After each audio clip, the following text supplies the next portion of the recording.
नमस्कार दर्शक बंधु आपणको आम चैनल को स्वागत। आज कार्यक्रम रे आमे मकर राशि व्यक्ति विशेषक भविष्यत रे कौन घटिब तांकर व्यक्तित्व गुण स्वभाव विषय रे एवं विशेष भाव रे तांकर चरित्र विषय रे आलोचना करिबा। ता सहित जानिबा कौन कले भविष्यत रे मिलिबाकु थिबा अशुभत्व को दिपारिबा एवं आपण उन्नति करिबा आरंभ करिवे। ताले आसंतु आरंभ करिबा आजिर एही कार्यक्रम एवं जानिबा मकर राशि व्यक्ति विशेषक जीवन रे कौन घटिबाकु जाउछि एवं कौन कले उन्नति आसिब। किंतु भिडियोटी आरंभ करिबा पूर्वरु आपणकर जदि मकर राशि होइथाए एवं आपण भी ईश्वर को आंतरिक भक्ति एवं विश्वास करती ताहले भिडियोटी को लाइक करंतु। कमेंट बॉक्स रे जय जगन्नाथ जय मां लक्ष्मी अवश्य लिखि दियंतु। देखंतु मकर राशि हेउची राशि चक्रर 10म राशि एवं एही राशिर स्वामी हेउछंती शनि महाराज जिए कर्म फलदाता एवं न्यायर देवता। देखंतु शनि देव केबे भूल करती नाही किंबा भूल करुथिबा लोकंकु केबे क्षमा दियंती नाही। सेही भली मकर राशिर लोक माने मिछ कहिबा किंबा भूल काम करिबा ठारू दूर रे रुहंती एवं जेउ लोक माने एही सब काम करंती सेमानंक ठारू मध्य एमाने दूरता बनाई थांती। जेउ स्थान रे देखिबे झगड़ा कली गंडगोल हेउथिबा सेही स्थान रु एही लोक माने दूरेई रुहंती। देखिबे एही लोक माने जदि कौनसी परिस्थिति रे कली झगड़ा रे पसी गले सेमाने जथा शीघ्र सेठारु साइड होई एकेला रहिबा को पसंद करंती। निजर किछि एकुटिया समय बिताइबा को पसंद करंती। से कली परिवार रे हेउ किंबा बाहर कर्म क्षेत्र रे हेउ सेमाने सेही झगड़ा भली परिस्थिति रे बेसी समय रुहंती नाही एवं सेमाने एका रहिबा को पसंद करंती।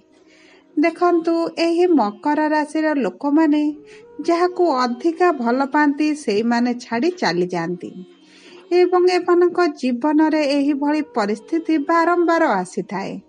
केही ना केही निजर लोक एमानकू एकेला छाड़ी चली जांती। देखंतु एही लोक माने अधिक आईन नियम कानून को अनुसरण करंती एवं सेमाने सेमानंकर जीवन को एक श्रृंखलित जीवन भाव रे बिताइबा को पसंद करंती। अधिकांश समय रे एही लोक माने एकुटिया रही थांती निज विचारधारा रे रही थांती। समाज रे निजर मान सम्मान प्रति अधिक सचेतन रही थांती। सेबाने एभଳି किछि काम करिबा को पसंद करंतिनी जेउथिरे केही लोक आसीथे मानंकु दुई पद सुनाई दे कि जीव एवं किंबा सेमानक सम्मान कौनसी आंच आसिब। देखंतु मकर राशिर लोक मानकर जीव जंतुक प्रति बहुत श्रद्धा एवं दया भाव थाए। एमाने घरे गृहपालित पशु को रखिबा को पसंद करंती एवं सेमानक सेवा मध्य करिबा को भल पांती। ता सहित देखिबे एही मकर राशिर लोक माने छोट पिला मानक मध्य अधिक भल पांती। छोट पिला मानक सहित अधिक समय अतिबाहित करंती। ता सहित पिला माने एही लोक मानक सहित भलरे समय मध्य अतिबाहित करंती। पिला माने एही लोक मानक पाखरे रहिबा को भल पांती। देखंतु एही मकर राशिर लोक माने निज क्यारियर को नै अधिक चिंता करिथांती एवं एही क्यारियर विषय रे भाबी भाबी तांकर अधिकांश समय एवं सुजोग हाथरू चली जाए। तेणु करी एमाने जेतिकी परिश्रम करी पाठ पढ़ती सेही अनुसार एमानकु फल मिलेनी किंबा तांको योग्यता अनुजाई सेमानकु कर्म क्षेत्र रे एतेटा सुफल पायंती नाही। देखंतु पाठ एवं चाकिरीर द्वंद्व रे एमानकर बयस बढ़ी जाए किंतु कौनसी थिरे एमाने संतुष्ट होई पारंती नाही। एही मकर राशिर लोक माने बहुत एकाग्रचित होइतांती। जेकोसी कार्य करती संपूर्ण भाव एवं सुचारू रूप से करिथांती एवं एही लोक मानकर ज्ञान मध्य अधिक थाए। ତା ସହିତ କେଉଁଟା ଠିକ୍ କେଉଁଟା ଭୁଲ ବିଚାର କରିବାର ଶକ୍ତି ମଧ୍ୟ ଅଧିକ ଥାଏ। ଏମାନେ ବୁଝି ବିଚାରି ଯେକୌଣସି କାର୍ଯ୍ୟକୁ କରିଥାନ୍ତି ଏବଂ ଯେକୌଣସି କାମ କରିବା ପୂର୍ବରୁ ବହୁତ ସମୟ ମଧ୍ୟ ନେଇଥାନ୍ତି, କାରଣ ସେମାନେ ଦ୍ୱନ୍ଦ୍ୱ ମଧ୍ୟରେ ରହିଥାନ୍ତି। ସବୁ ପରେ ମଧ୍ୟ ଏହି ଲୋକମାନେ ଅଧିକ ଜ୍ଞାନୀ ସ୍ୱଭାବର ହୋଇଥାନ୍ତି, ଚତୁର ମଧ୍ୟ ହୋଇଥାନ୍ତି। ଏବଂ ଦେଖନ୍ତୁ, ବୟସ ବଢ଼ିବା ସହିତ ଏମାନଙ୍କର ଚିନ୍ତା ମଧ୍ୟ ବଢ଼ିଯାଏ ଏବଂ ଅଧିକ ଚିନ୍ତା ପାଇଁ ଏମାନଙ୍କର କେଶ ଝଡ଼ିବାର ଅସୁବିଧାଟି ଅଧିକ ଆସିଥାଏ। ଏମାନେ କେଶ ଝଡ଼ିବା ସହିତ ପେଟରେ ସମସ୍ୟା, ଆଣ୍ଠୁଗଣ୍ଠିରେ ଯନ୍ତ୍ରଣା ଭଳି କେତେଗୁଡ଼ିଏ ସମସ୍ୟାର ସମ୍ମୁଖୀନ ମଧ୍ୟ ହୁଅନ୍ତି। ବିଶେଷ ଭାବରେ ଏମାନଙ୍କର ଆଣ୍ଠୁଗଣ୍ଠିରେ ଅଧିକ ସମସ୍ୟା ଦେଖା ଦେଇଥାଏ। ଦେଖନ୍ତୁ, ବୟସ ବଢ଼ିବା ସହିତ ଏମାନଙ୍କର ଆଧ୍ୟାତ୍ମିକ ଦିଗ ପ୍ରତି ଅଧିକ ଆଗ୍ରହ ବଢ଼ିଥାଏ। ଏମାନେ ଈଶ୍ୱର ବିଶ୍ୱାସୀ ଅଧିକ ହୋଇଥାନ୍ତି। ଏମାନେ ଦେଖିବେ ଆଖପାଖରେ ଯେକୌଣସି ଧାର୍ମିକ କାର୍ଯ୍ୟକ୍ରମ ହେଲେ ଯୋଗ ଦେବା ପାଇଁ ଯାଇଥାନ୍ତି ଏବଂ କିଛି ମକର ରାଶିର ଲୋକମାନେ ଧାର୍ମିକ ଅନୁଷ୍ଠାନମାନଙ୍କ ସହିତ ମଧ୍ୟ ଯୋଡ଼ି ହୋଇଥାନ୍ତି। ଏହି ମକର ରାଶିର ଲୋକମାନେ ବୁଲାବୁଲି କରିବାକୁ ବହୁତ ଭଲ ପାଆନ୍ତି ଏବଂ ଯେତେବେଳେ ଏମାନେ ଫ୍ରି ବୋଲି ଅନୁଭବ କରନ୍ତି, ସେତେବେଳେ ଏମାନେ କୌଣସି ନା କୌଣସି ସ୍ଥାନକୁ ବୁଲିବାକୁ ଯାଇଥାନ୍ତି। ଯଦି ଆପଣଙ୍କର ବୋହୂଙ୍କର ମକର ରାଶି ହୋଇଥାଏ, ଆପଣମାନେ ତାଙ୍କୁ ନେଇ ତୀର୍ଥଯାତ୍ରା ଯାଆନ୍ତୁ, ଯାହାଫଳରେ ଆପଣଙ୍କ ପରିବାରରେ ସୁଖ ଶାନ୍ତି ବନି ରହିବ। ଦେଖନ୍ତୁ, ଏହି ରାଶିର ଲୋକମାନଙ୍କର ବୃଷଭ ରାଶି, କନ୍ୟା ରାଶି, ସିଂହ ରାଶି ଏବଂ ତୁଳା ରାଶିର ଲୋକମାନଙ୍କ ସହିତ ବହୁତ ଭଲ ସମ୍ପର୍କ ଥାଏ, କାରଣ ଏହି ଲୋକମାନଙ୍କର ଚରିତ୍ର ମକର ରାଶିର ଲୋକଙ୍କ ସହିତ କିଛିଟା ମେଳ ଖାଏ, ଯାହାଫଳରେ ଆପଣ ଯେକୌଣସି ସମ୍ପର୍କ ଏହି ରାଶିର ଲୋକଙ୍କ ସହିତ ରଖିଲେ ଆପଣଙ୍କ ପାଇଁ ମଙ୍ଗଳଦାୟକ ରହିବ। ବିଶେଷ ଭାବରେ ଆପଣ ଯଦି ଏହି 5ଟି ରାଶିର ଲୋକଙ୍କ ସହିତ ଆପଣଙ୍କର ବ୍ୟାପାର ବାଣିଜ୍ୟ କିମ୍ବା କର୍ମକ୍ଷେତ୍ରରେ ସମ୍ପର୍କ ରଖନ୍ତି, ଆପଣଙ୍କ ପାଇଁ ଲାଭଦାୟକ ରହିବ। ଦେଖନ୍ତୁ, ଯଦି ଆପଣଙ୍କ ପରିବାରରେ କେହି ଏହି ବୃଷଭ, କନ୍ୟା, ସିଂହ, ତୁଳା ରାଶିର ଲୋକ ଥାନ୍ତି, ଆପଣଙ୍କର ତାଙ୍କ ସହିତ ସମ୍ପର୍କ ଭଲ ଥିବ, କାରଣ ଆପଣ ଦୁଇଜଣଙ୍କର ଚିନ୍ତାଧାରା, ଭାବିବା ଚିନ୍ତିବା ଶକ୍ତି ପ୍ରାୟତଃ ପାଖାପାଖି ସମାନ ଥାଏ। ଦେଖନ୍ତୁ, ଏହି ରାଶିର ଲୋକମାନେ ନିଜର ପରିବାର ଏବଂ ପାରିବାରିକ ଲୋକମାନଙ୍କ ପାଇଁ ବହୁତ ଇମାନଦାର ଥାନ୍ତି। ଏମାନେ ନିଜ ସମ୍ପର୍କକୁ ସଠିକ୍ ଭାବରେ ତୁଲାଇବା ପାଇଁ ଚେଷ୍ଟା କରିଥାନ୍ତି ଏବଂ ନିଜର ସମ୍ପର୍କକୁ ନିବିଡ଼ ରଖିବା ପାଇଁ ଯଥାସମ୍ଭବ ଚେଷ୍ଟା ମଧ୍ୟ କରିଥାନ୍ତି। ଦେଖନ୍ତୁ, ଏହିମାନଙ୍କ ପାଇଁ ସେମାନଙ୍କର ପରିବାରର ସଦସ୍ୟଙ୍କର ଭାବନା, ଚିନ୍ତାଧାରା, ରୁଚି ଅରୁଚି ବିଷୟରେ ଅଧିକ ଚିନ୍ତା କରିଥାନ୍ତି।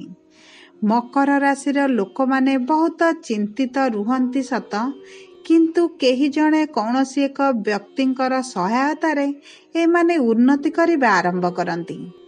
ବିଶେଷ ଭାବରେ ମକର ରାଶିର ବ୍ୟକ୍ତିବିଶେଷଙ୍କର ଭାଗ୍ୟ 30 ବର୍ଷ ପରେ ବଦଳିଥାଏ ଏବଂ ଏହି 30 ବର୍ଷ ପରେ ସେମାନେ ଉନ୍ନତି କରିବା ଆରମ୍ଭ କରନ୍ତି।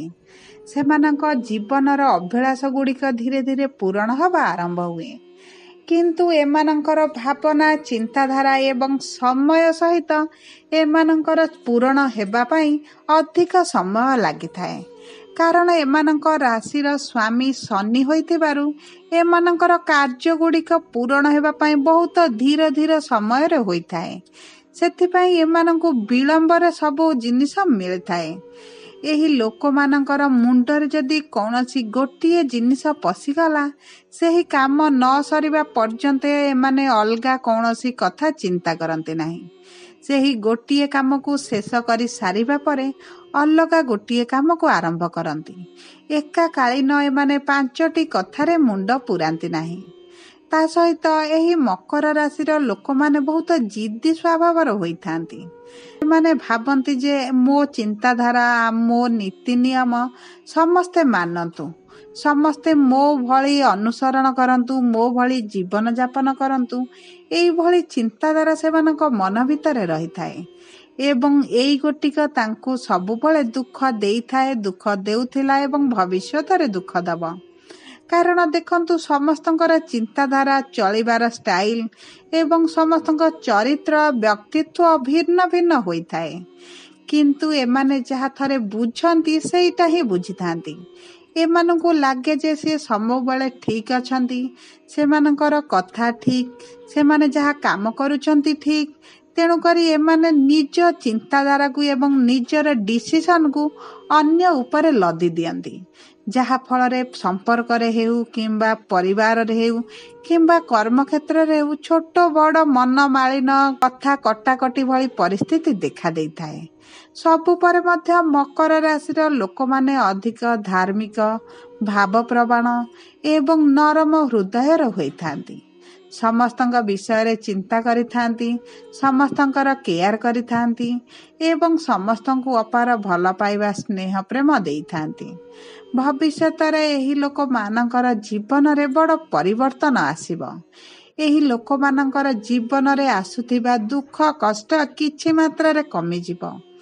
ଦେଖନ୍ତୁ ଆପଣଙ୍କ ଜୀବନରେ ଏବେ ଯେଉଁ ପରିସ୍ଥିତି ଚାଲିଛି ସେଥିରେ ସୁଧାର ଆଣିବା ପାଇଁ ଆପଣ ପ୍ରତିଦିନ ହନୁମାନ ଚାଳିଶା ଜପ କରନ୍ତୁ ଏବଂ ତା ସହିତ ଶନିବାର ଦିନ ଶନିଙ୍କ ମନ୍ଦିରରେ ଶନିଙ୍କର ପୂଜାର୍ଚ୍ଚନା କରନ୍ତୁ, ତାଙ୍କର ବୀଜ ମନ୍ତ୍ର ଜପ କରନ୍ତୁ।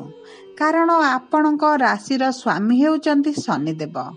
ତାଙ୍କୁ ସନ୍ତୁଷ୍ଟ କରିବା ପାଇଁ ଚେଷ୍ଟା କରନ୍ତୁ। ତା ସହିତ ମଙ୍ଗଳବାର ଦିନ ଏବଂ ଶନିବାର ଦିନ ହନୁମାନ ମନ୍ଦିର ଯାଆନ୍ତୁ, ହନୁମାନଙ୍କର ପୂଜାର୍ଚ୍ଚନା ମଧ୍ୟ କରନ୍ତୁ। ଯଥା ସମ୍ଭବ ଆପଣ ଚେଷ୍ଟା କରନ୍ତୁ ହନୁମାନ ଚାଳିଶାଟି ପ୍ରତିଦିନ ପଢ଼ିବା ପାଇଁ, ଯାହାଫଳରେ ଆପଣଙ୍କର ଜୀବନରେ ଦୁଃଖ କଷ୍ଟ ସବୁ ଦୂର ହୋଇଯିବ। ଆପଣଙ୍କ ଜୀବନର ସମସ୍ୟା ଗୁଡ଼ିକ ଧୀରେ ଧୀରେ କମିବା ଆରମ୍ଭ ହେବ। ଆପଣ ନିଶ୍ଚିତ ଭାବରେ ଆପଣଙ୍କ ଜୀବନରେ ପରିବର୍ତ୍ତନ ଦେଖିବେ। ଆପଣ ଏହି ଉପାୟଟାକୁ ଆପଣାଇ ଦେଖନ୍ତୁ ଆପଣଙ୍କ ଜୀବନରେ କେତେ ପରିବର୍ତ୍ତନ ଆସୁଛି। ଯଦି ଆପଣଙ୍କର ମକର ରାଶି ହୋଇଥାଏ ତାହେଲେ ଆପଣଙ୍କୁ ଏହି ଭିଡ଼ିଓଟି କେତେ ସତ କେତେ ମିଛ ଲାଗିଲା ଆପଣ କମେଣ୍ଟ ବକ୍ସରେ ଜଣାନ୍ତୁ। ଯଦି ଆପଣଙ୍କର ପ୍ରିୟଜନଙ୍କର ମକର ରାଶି ହୋଇଥାଏ ତାଙ୍କ ସହିତ ଏହି ଭିଡ଼ିଓଟିକୁ ସେୟାର କରନ୍ତୁ ଏବଂ ତାଙ୍କ ଜୀବନକୁ ସହଜ ସରଳ ବନାଇବା ପାଇଁ ଆପଣ ଛୋଟ ପ୍ରୟାସଟିଏ କରନ୍ତୁ। ଆପଣଙ୍କ ପାଇଁ ମଙ୍ଗଳଦାୟକ ରହିବ, ତା ସହିତ ଆପଣଙ୍କ ପ୍ରିୟଜନଙ୍କର ପାଇଁ ମଧ୍ୟ ମଙ୍ଗଳଦାୟକ ରହିବ। ଯଦି ଆପଣ ପ୍ରଥମ ଥର ଆମ ଚ୍ୟାନେଲକୁ ଆସିଛନ୍ତି ଚ୍ୟାନେଲଟିକୁ ସବସ୍କ୍ରାଇବ୍ କରନ୍ତୁ, ପାଖରେ ଥିବା ବେଲ୍ ଆଇକନକୁ ପ୍ରେସ୍ କରନ୍ତୁ, ଯାହାଫଳରେ ଆମେ ଛାଡ଼ୁଥିବା ସମସ୍ତ ଭିଡ଼ିଓର ପ୍ରଥମ ନୋଟିଫିକେସନ୍ ଆପଣଙ୍କ ପାଖରେ ପହଞ୍ଚିବ। ଧନ୍ୟବାଦ।